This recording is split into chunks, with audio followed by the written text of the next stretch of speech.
যুবকদের জন্য আমার একটাই কথা, দেখো জীবনে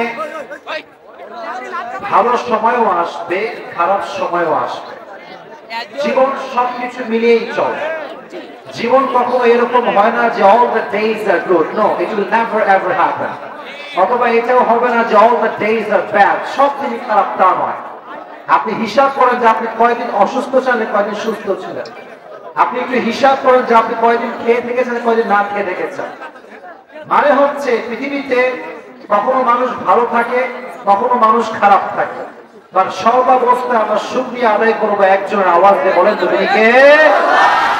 যুবক ভাইরা, যে অবস্থায় আছেন, be grateful in every kind of situation.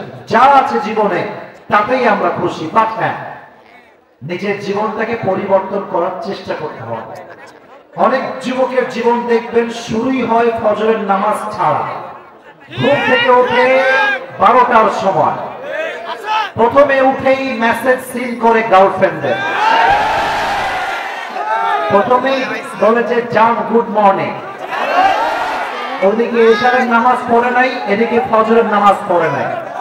আর আমার কাছে সবচেয়ে বেশি কষ্ট লাগে এই জন্য, যেই মেয়েটার জন্য তুমি আজকে নামাজ বাদ দিয়ে সময় নষ্ট করছো, জীবন নষ্ট করছো।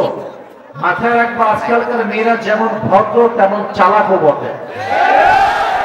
তুমি তোমার ক্যারিয়ার বাদ দিয়ে মেয়েদের সঙ্গে প্রেম করবা, টাঙ্কি মারবা, আর মেয়েরা তোমাকে খুব নমনা করে বিয়ে করবে, এটা কিন্তু হবে না। দেখবা মেয়ে কিন্তু বিয়ের সময় যার টাকা আছে তাকেই কিন্তু মেয়েটা বিয়ে করবে।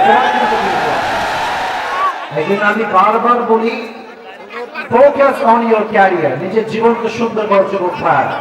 আর মাথায় রাখবা একটা কথা আমি প্রায় বলি, वक्त हमेशा एक नहीं होता, वक्त कभी बदलता है, कभी अच्छा भी होता है, कभी बुरा भी होता है।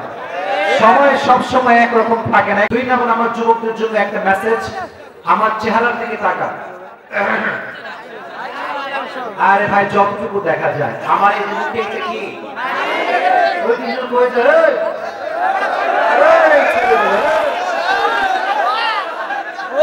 তুই যাচ্ছে রে, তুই যাচ্ছে রে, বসে বল, বসে বল। না না, শয়তান, এরাও ভালো, এরা হয়তো অসময়ে যাচ্ছে, একদিনে থাকতে পারে।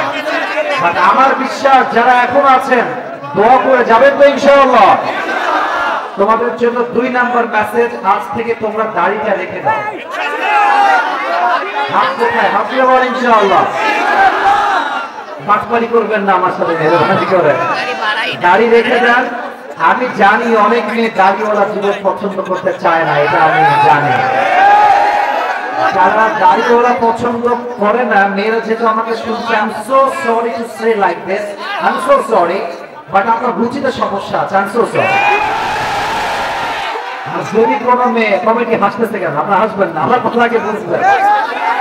যেই মেয়েদের রুচিতে সমস্যা, দাড়িওয়ালা পছন্দ করতে চায় না, বি কাইন্ড উইথ দেম, একদম বিনয়ের সঙ্গে, দয়ার সঙ্গে। বোন, দাড়িওয়ালা পছন্দ না তো আমি বিটিএস নিয়ে আসছি, ওইটাই পারফেক্ট হবে আপনার জন্য। বিটিএস এখন হিজড়া না পুরুষ, ওইটা আমি আর কই না। একমাত্র বিটিএস ভক্ত মেয়ের দাড়িকে পছন্দ করে না, ঠিক কিনা বলো? একজন প্রকৃতপক্ষের মুসলিম ঘরের মেয়ে কখনো দাড়িওয়ালা যুবককে রিজেক্ট করতে পারে না, ঠিক কিনা? আজ থেকে দাড়ি রেখে দাও, দেখবা যে দিনদার মেয়ে সেই তোমার কাছে আসবে। আর মাথায় রাখবা, যেই মেয়ে তোমাকে টাকা দেখে বিয়ে করবে, সে তোমারে বিয়ে করে না, সে তোমার টাকাকে বিয়ে করেছে। আর যে তোমাকে তোমার নবীর আদর্শ দেখে বিয়ে করবে, সে তোমার আদর্শকে নয়, সে তোমাকে বিয়ে করেছে, ঠিক কিনা বলো যুবক?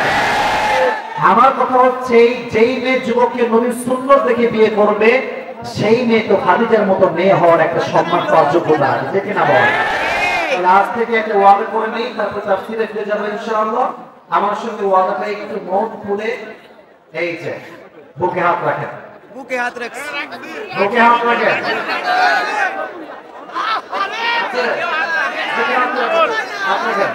বলেন এবার সবাই, আমি যা বলে আওয়াজ করবেন না, আমি যা বলি you have to repeat after me, আমি যা বলি আপনারা বলবেন। সবাই বলেন হুজুর। না, আপনার আওয়াজ আমি বলতে পারবো। লেটস ট্রাই अगेन, সবাই বলেন হুজুর। আমরা এক বাক্যে ওয়াদা করছি এই পাবনার জমিনে আমরা প্রত্যেকটা যুবক আজ থেকে কোন মেয়ের দিকে বাজে চোখে তাকাবো না। আজ থেকে আমরা আমাদের দাড়ি বাম হাত বলেন, আমাদের দাড়ি রেখে দিব। জোরে সরে বলেন ইনশাআল্লাহ। প্রত্যেকটা যুবককে দাড়িওয়ালা যুবক হওয়ার তৌফিক দান করুন। সকলে বলেন আমিন। লাইন শাকারতুম লাযীদান্নাকুম। আল্লাহ বলছে তোমরা যদি শুকরগুজার হও আমি আল্লাহ তোমাদের নিয়ামতকে বাড়িয়ে দিব। যদি তোমরা আমার নাশুকরি করো তবে মনে রেখো ইন্না আযাবি লাশাদীদ। My punishment is the most harsh punishment in this world and the next. আল্লাহ বলছে আমার শাস্তি বড় কঠিন শাস্তি, আমার পাকড়াও বড় কঠিন পাকড়াও। আমি আল্লাহ কাউরে ধরি না, ধরলে কিন্তু ছাড়ি না। আমাদের দেশে অনেক লোক এখন খুব বাড়াবাড়ি করতেছে, সময় থাকতে শুধরে যা। যারা ইসলামকে নিয়ে বাড়াবাড়ি করেছে তারা একটাও ক্ষমতার মসলা টিকতে পারে না। ঠিক কিনা বলো? এক টাকলা বলেছিল ইসলাম নাকি রাখবে না, ওরে আল্লাহ চোদ্দ গুষ্ঠ নির্বংশ করে দিয়েছে।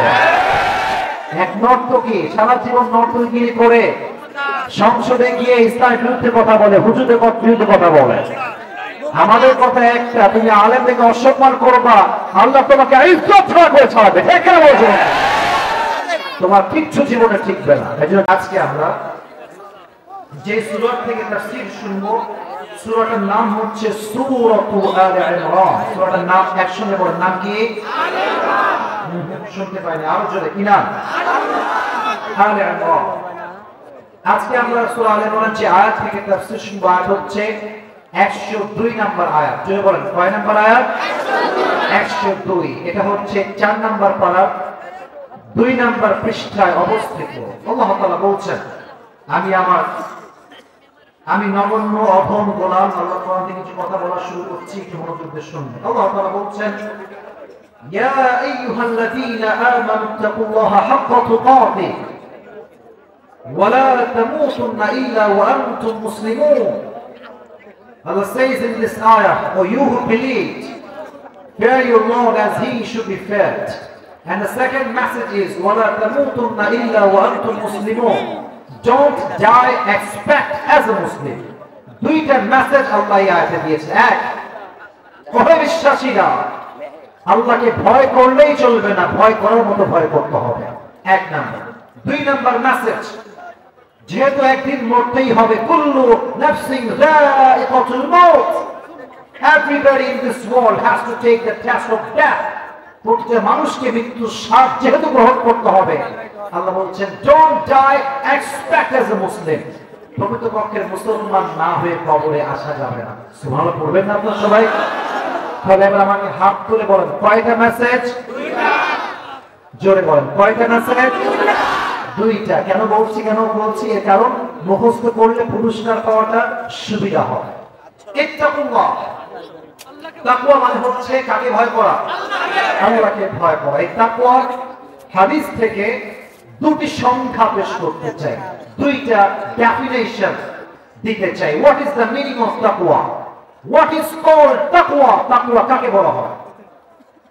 ওমর ফারুক রাদিয়াল্লাহু তাআলা আনহু একবার উবাই ইবনে কাব রাদিয়াল্লাহু তাআলা আনহুর সাথে বসে আছেন।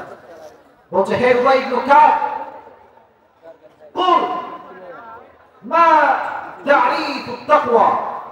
আমাকে বলেন যে তাকওয়া কাকে বলা হয়, তাকওয়া ডেফিনিশন কি, সংখ্যা কি? এবার উবাই ইবনে কাব রাদিয়াল্লাহু তাআলা আনহু বলছেন, হে ওমর, এই মেজাজটা গরম করো না কিন্তু ভাই, মেজাজটা গরম করো না। বারবার বলছি ইশারায় কাজ করো। কোরআন থেকে তাফসীর পেশ করছি, বারবার এখান থেকে ইসলাম কেউ আওয়াজ করবে না। তাকবীর দেন, শয়তান ঢুকে গেছে, বুঝে গেছে। তাকবীর দেন সবাই, লিল্লাহি তাকবীর। উবাই ইবনে কাব রাদিয়াল্লাহু তাআলা আনহু বলছে, ওমর তুমি কি কখনো কাঁটাযুক্ত রাস্তায় যে কাঁটা, চতুর্পাশে কাঁটা, সাপ, বিচ্ছু, জঙ্গল? বলছে, হ্যাঁ হেঁটেছি। বলছে, কেমনে হেঁটেছো আমাকে বলো, একটু ব্যাখ্যা দাও। বলছে, আমি যে জুতাটা পরেছিলাম, জুতা ছিল বুটের জুতা, শক্ত জুতা। কেন? বলছে, জুতা যদি নরম হয়ে যায় কাঁটা ঢোকার একটা আশঙ্কা পায়, বলেন তো পাবনার সাথিয়ার ভাইয়ারা আছে না নাই? আশঙ্কা আছে জুতাতে আপনার পায়ে কার ঢুকতে পারে। বলছে তাই তোমার হাতে কি ছিল বলো? বলছে হাতে একটা লাঠি ছিল। কেন? যদি কোনো সাপ বিচ্ছু আমাকে অ্যাটাক করতে আসে আমি লাঠি দিয়ে প্রতিহত করব। সাপের অ্যাটাক থেকে বাঁচার জন্য হাতে আমার লাঠি ছিল। ওবাই ইবনে কাব বলছেন that is the definition of taqwa। এটাকে বলা হয় তাকওয়া। সুবহানাল্লাহ বলবেন না? সুবহানাল্লাহ। ওমর ফারুক বলছেন হবে এইটা তাকওয়া কেমনে সম্ভব? কোথায় জঙ্গলের লাঠি আর জুতা, কোথায় তাকওয়া? না আমাকে ব্যাখ্যা দেন। বলছে ব্যাখ্যাটা হচ্ছে এইরকম, এই দুনিয়া এমন একটা জায়গা, একদিকে আছে হালাল আর একদিকে আছে হারাম। আজকাল আমাদের এই বাংলার মাটিতে একটা চাকরি নিতে গেলে লাখ টাকা ঘুষ ছাড়া চাকরি খুঁজে পাওয়া যায় না। আজকে ঠিক বললেন কেন আপনারা? ঠিক কিনা বলেন যুবক ভাইয়েরা? চাকরি নিতে গেলে বুঝবেন সরকারি চাকরি যদি হয় তখন কথাই নেই। খালি 10 লাখ টাকা বের করো, ঘুষ ছাড়া কোনো চাকরি খুঁজে পাওয়া যাবে না। তবে আমাদের কথা একটা, আপনার সাথে একটা কথা স্পষ্ট বলতে চাই, ভ্যান চালায় খাবো, রিক্সা চালায় খাবো, বাদাম বিক্রি করে খাবো, ঘুষের টাকাতে চাকরি আমরা দিতে পারবো। এটাকে তাকওয়া বলে। হারাম থেকে বাঁচো, হালালকে অ্যাকসেপ্ট করো। দুনিয়াতে অনেক কাজ আছে যেখানে হালাল এবং হারাম সংমিশ্রণ আছে। আচ্ছা বলেন তো বিয়েটা হালাল না হারাম? একটু বলেন না সবাই, হালাল না হারাম? আজকালকার বিয়ে এমন একটা ফিতনার জায়গা হয়ে গিয়েছে, বিয়ের বাড়িতে ডিজে গান না বাজলে নাকি বিয়েই হয় না। আর আমার কথা একটা, যত বাসায় আমি দেখেছি সমস্ত হারাম কাজ দিয়ে তারা পবিত্র কাজ শুরু করে বিয়ে বেশির থেকে না। ঠিক না বলছো বাবা? হালালকে হারামের সঙ্গে মেশানো যাবে না, যে মিশাবে সে মুত্তাকি হতে পারবে না। অতএব যদি আমরা মুত্তাকি হতে চাই হালালকে মেইনটেইন করতে হবে। রাজি আছেন তো ইনশাআল্লাহ? এক নম্বর সংখ্যা। 2, তাকওয়া মানে হচ্ছে এখন যে আমরা এখানে বসে আছি কুয়াশা বোঝা যাচ্ছে না। ওই যে আপনাদের মেইন রোডটা আছে না, মানে এই যে রাস্তাটা এত কুয়াশা। এই তোমরা কই যাও? কই যাও তোমরা? তোমরা আমি বলি যদি ওয়াজ শুনতে নাই মন চাইতো আপনি আসছেন কেন? কেন আসছেন আপনি মাহফিলে? পুরো বছরে একটা দিন প্রোগ্রাম, একটা ঘন্টা লেকচার দিব, 30 মিনিট হয়ে পড়ার জন্য উঠে যাচ্ছে। খবরদার, যদি কেউ এবার উঠে যায় ডানে বামে যে আছে লুঙ্গি পরে থাকলে লুঙ্গি টেনে ধরবে। আজকে প্রোগ্রাম আমি আসছি 1 ঘন্টা বক্তব্য দিব, একটা নট আ সিঙ্গেল পারসন, একজন মানুষের জান্নাত হবে না। রাজি আছেন তো ইনশাআল্লাহ?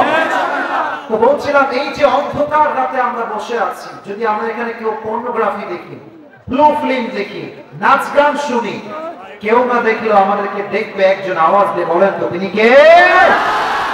এই ভয় যে রাখতে পারে সে কখনো সুদ খাইতে পারে না, সে কখনো দেশের টাকা বিদেশের বাড়িতে পাচার করতে পারে না। এটাকে বলা হয় আল্লাহর ভয়।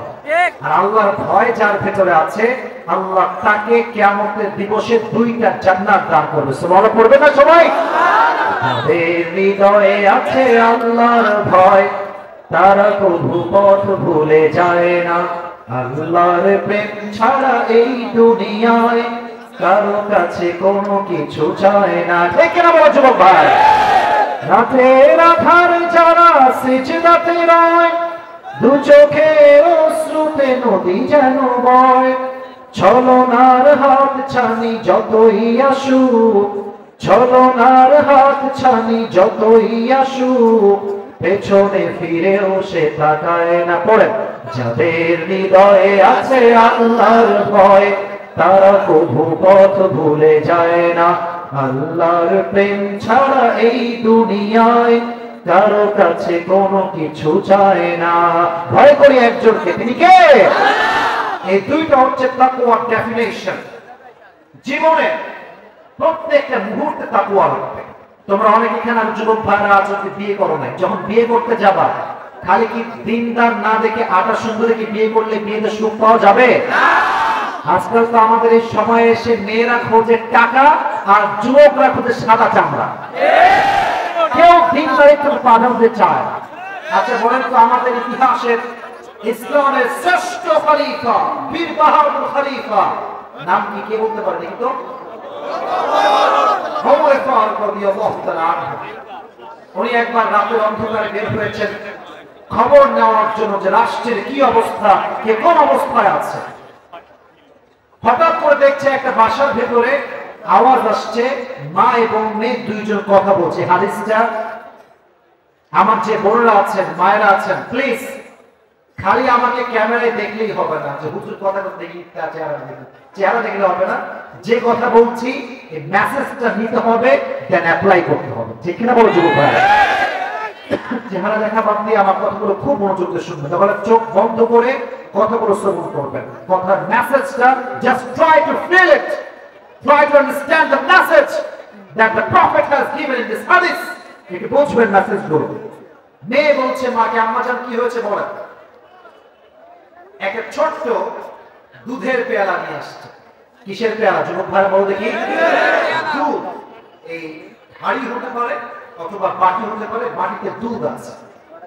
তো মা বলছে, আম্মা জান এই দুধে তুমি এখন পানি নিয়ে এসে পানি ঢালবা, পানি মিশাবো। আচ্ছা বলেন তো পাবনার সাকিয়ার ভাই, দুধে পানি মিশানো is it halal or haram?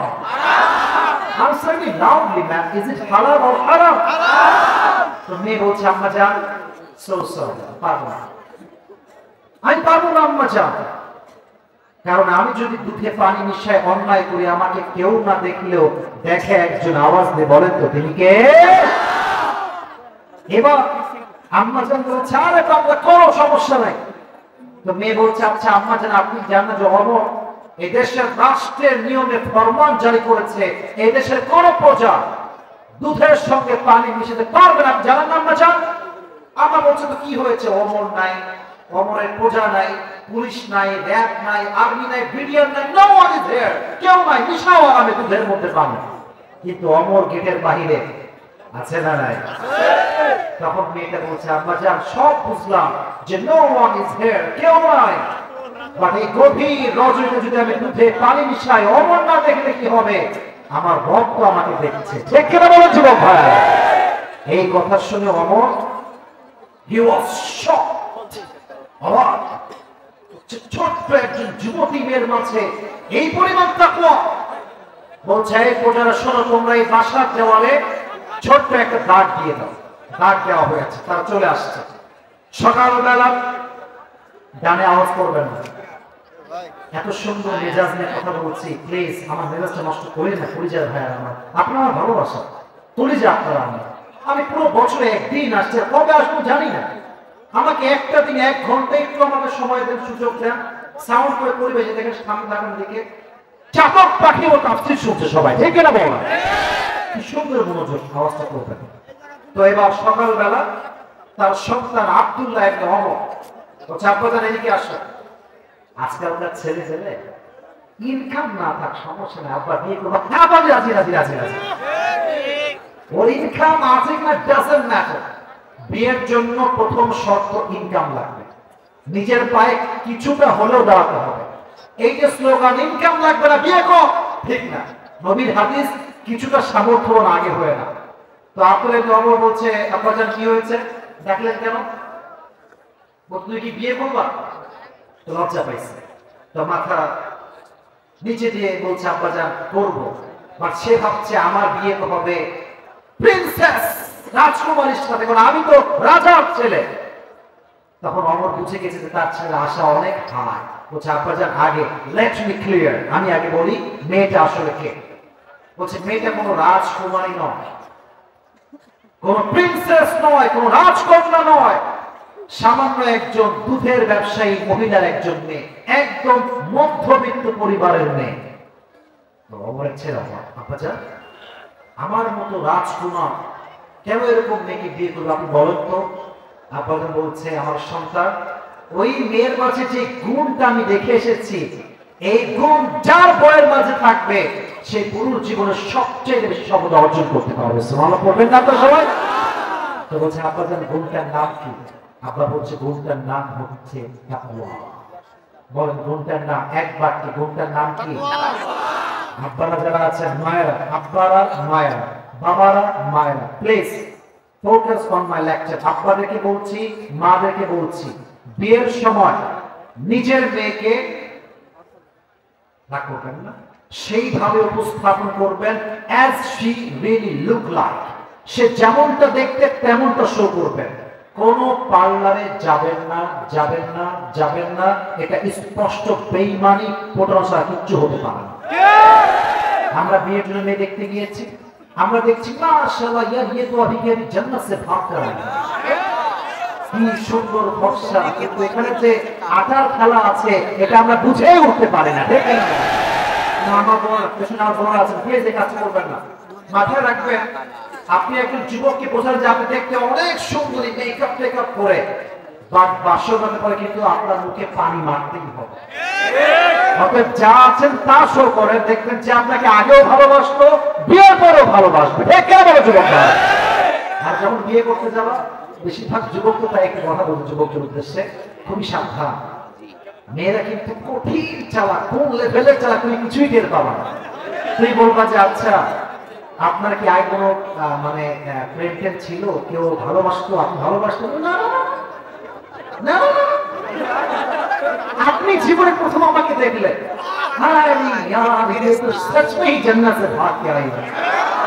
জান্নাতের হুর ফের। আমি সব মেয়েকে এক পাল্লায় মাপছি না, পরে খবর নিয়ে দেখবা যেই মেয়ে একটু বেশি সুফি সাজে, যে আমার কেউ ছিল না, আমি বড্ড একা, ওর কম করে হলো ডাল মে কুছ কালা তো জরুর হ্যায়।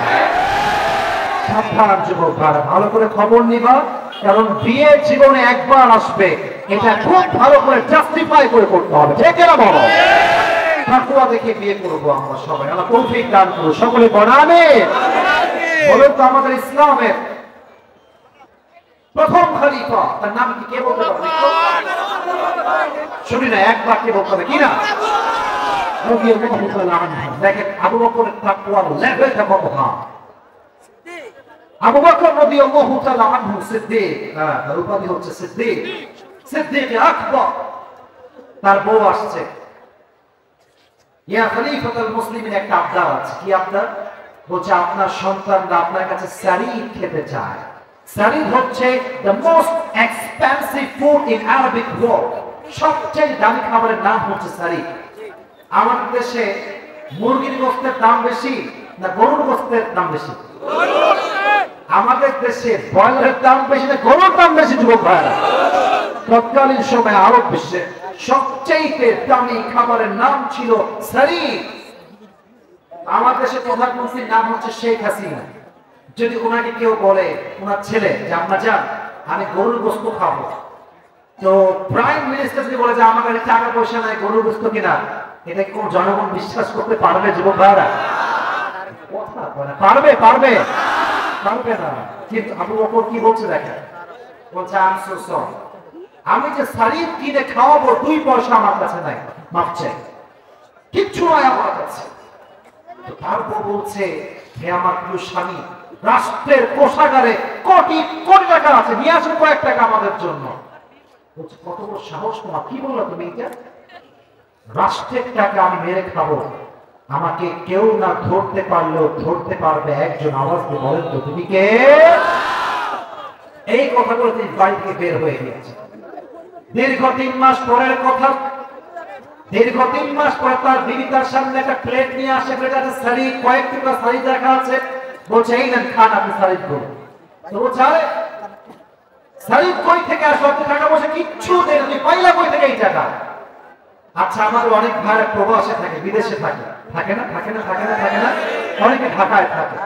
তো আপনি আছেন ঢাকায় বা সৌদি আরবে, আপনার বউ আছে দেশে, আপনি মাসিক একটা হাত খরচ পাঠাবেন কি পাঠাবেন না? হাদিসটা বুঝতে হলে আমাকে জবাব দিতে হবে, পাঠাবেন কি পাঠাবেন না? পাঠাবেন, মান্থলি স্যালারি বা মান্থলি খরচ। তো বলছে আপনি যে আমাকে প্রত্যেক মাসে হাত খরচ দেন, ওই টাকা থেকে সামান্য টাকা বাঁচিয়ে বাঁচিয়ে বাঁচিয়ে বাঁচিয়ে দীর্ঘ 3 মাস পরে আমি আমার সন্তানদের আবদার রাখার জন্য কয়েক টুকরা শাড়ি কিনেছি, আমি 1 পয়সা কারো থেকে মেরে খাইনি। দিয়েছে মুখে নিয়ে কিছু টুকরা, একদম সামান্য, লিটল বিট একদম নিয়ে খাইছে। কে সোজা লোক সংসদ ভবনে গিয়ে রাষ্ট্রের প্রজা, মন্ত্রী, এমপি, মেয়র, সংসদ সদস্য সবাইকে ডেকেছে একটা জরুরি তলবে। বলছে, ভাইয়েরা আমার, আপনারা আমাকে যে বেতন দেন এই মাস থেকে আপনারা আমার বেতনটা কমিয়ে দিবেন। সব বলছে, কি বেতন কমাবে কেন? কি হয়েছে খলিফাতুল মুসলিম? বলুন আমাদেরকে, আপনি কি হয়েছে আপনার? বলছে, আমার আজকে প্রমাণ হয়ে গিয়েছে যে বেতন আমি পাই এর চাইতে কম বেতনে আমার সংসার চলা সম্ভব। সব যুবক তো আর একরকম হয় না। কিছু যুবকের ঘাট দেখবেন সবাই যায় ডান দিকে, ও যায় বাম দিকে। আছে না যুবক ভাড়া পাওয়া? তোমার বন্ধুকে দেখে বুঝবে, বন্ধুকে দেখে বুঝবে কিচ্ছু বোঝে না, কি যে বোঝে না তাও বোঝে না। কথা ঠিক কিনা বলে যুবক ভাড়া? তো একজন যুবক দাঁড়িয়ে গেছে মাঝখান থেকে, বলছে, ইয়া আমিরুল মুসলিমিন, একটা অবজেকশন, একটা অভিযোগ আছে। সবাই তো অবাক, কি রে, সাহস কি? অবজেকশন নিয়ে আসছে, কত বড় সাহস! অবজেকশনটা কি তুমি বলো আমাকে। বলছে, আপনি তো আমাদেরই প্রধানমন্ত্রী, রাখেন না টাকা, বেতন হোক না বেশি, আপনি তো আমাদের কাজ করছেন, থাক না টাকাগুলো আপনার কাছে। উনি বলছেন, আমি তোমাদের টাকা মেরে খাবো? আমি একটা কথা বিশ্বাস করি, আমার এই জিনিসগুলো কেউ না দেখলো দেখবে একজন আওয়াজ দিয়ে বলেন তো তিনি কে? 1 টাকাও নিতে পারবো না। সামান্য কয়েকটা দিনারের ব্যাপার। আর আমাদের দেশে কয়েক টাকা নয়, টাকা দেওয়া হয়েছে গরিবদেরকে বাড়ি বানিয়ে দাও, লাগবে লোহা, লাগবে রড, দিয়েছে বাঁশ, পিচ ঢালাও করো, রোড বানাও, এমন পিচ দিয়েছে মাটির মতো, কাদা মাটির মতো, এমনি ঠেলা মারলে সব উঠে যায়। তার মানে বোঝা যায় দেশের উন্নয়নের জন্য টাকা আসে ঠিকই, বাট টাকাগুলো এর হাত থেকে ওর হাতে, ওর হাত থেকে ওর হাতে, জনগণ কিচ্ছু খুঁজে পায় না। তাকওয়া থাকলে এই দেশের উন্নতি কেউ আটকায় রাখতে পারত না। তাকওয়া নাই বিধায় এই দেশে আজকে চোর বাটপাররা ঘুরে বেড়াচ্ছে, আলেমরা জেলখানায় বন্দী হয়ে আছে। তাকওয়া রাখবে যুবক। আমি একটা ছোট্ট হাদিস বলি, তবে হাদিসটা বলার আগে একটু আমার look at my right hand, এই যে এদিকে তাকা, দেখা যায়? আমাকে দেখা যায় যুবক ভাইরা? এই যে look at my right hand, এই যে আমি পরে আছি, এটা কি পাঞ্জাবি না জুব্বা? হাদিসটা বুঝাবার, এটা কি পাঞ্জাবি না জুব্বা? জুব্বা। পাঞ্জাবি দেখবেন আপনার সাথিয়ার ভাইরা হয় এই পর্যন্ত হয় শর্ট, অথবা নিচে যায়, এগুলো কি পাঞ্জাবি? লং পাঞ্জাবি। আর জুব্বা যেটা হয় দেখবেন একদম টাকনু বরাবর, লম্বা, দুই পাশে গোল। দিস ইজ কল্ড জুব্বা। তো আমি যেটা বলছি হচ্ছে জুব্বা। তো ওমরে ফারুক দাঁড়িয়ে খুতবা দিচ্ছেন মেম্বারে, লম্বা মানুষ, বিশাল লম্বা মানুষ, কিন্তু যে জুব্বাটা পরে আছে, জুব্বাটা একটু ঝুলে লম্বা হয়ে গিয়েছে। তো একজন যুবক খুতবার মাঝখানে দাঁড়িয়ে বলছে, ওমর কি খবর? তুমি কি রাষ্ট্রের টাকা মেরে খেয়েছো? নাউজুবিল্লাহ করবেন না আপনারা? আচ্ছা, ওমর কি রাষ্ট্রের 1 পয়সা মেরে খেতে পারে?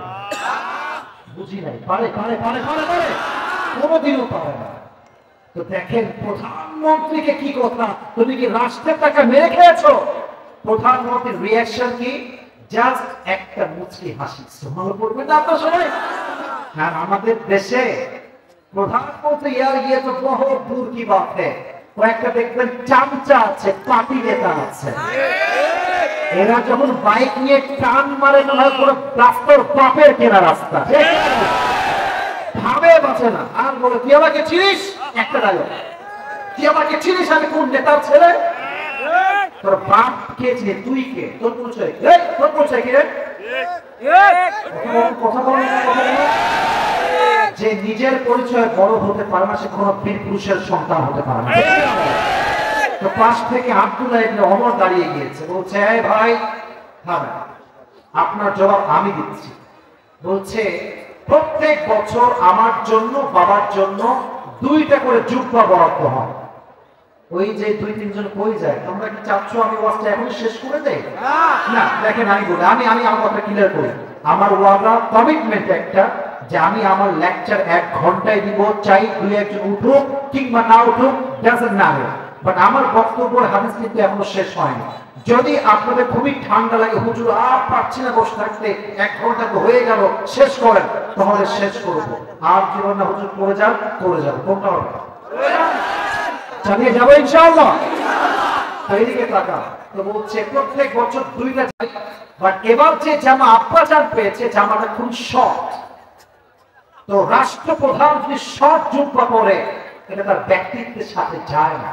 তো আব্বা চাই নতুন জুব্বা কিনতে পারতেন, তিনি তা করেন না। বলছে আব্বাজান এদিকে আসো, তোমার জুব্বা নিয়ে আসো।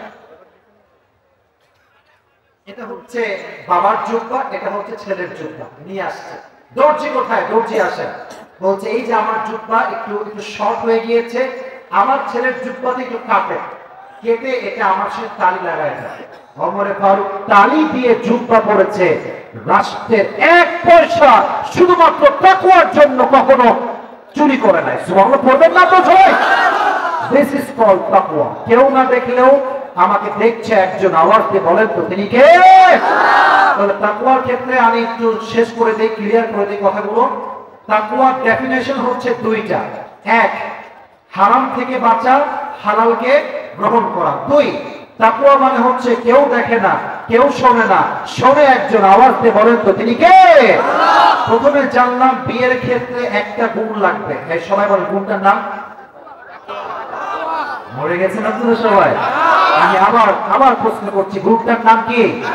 তাকওয়া। 2 নাম্বার বিষয়, হাদিস বলেছি যারা রাষ্ট্রের দায়িত্বে আছে তারা যদি মুত্তাকি হয়ে যায়, দেশের উন্নয়নকেও কখনো বাধাগ্রস্ত করতে পারবে না। ঠিক কিনা বলেন যুবক ভাই? 3 নাম্বার জানলাম ওমরের হাদিস, ওমরের জুব্বা তিনি চাইলে নতুন কিনতে পারতেন, বাট তিনি নতুন জুব্বা কেনেন নাই, বরং তিনি তালি দিয়ে জোড়া লাগিয়ে জুব্বা পরেছেন। এজন্য আমরা যারা এসেছি সবসময় স্মরণ রাখবো যে আমাদেরকে কেউ না দেখলেও 1 সপ্তাহ সর্বাবস্থায় আমাদেরকে দেখছে, আওয়াজ দিয়ে বলেছে সত্তার নাম কি? আল্লাহ। এই ছিল 1 নাম্বার মেসেজ।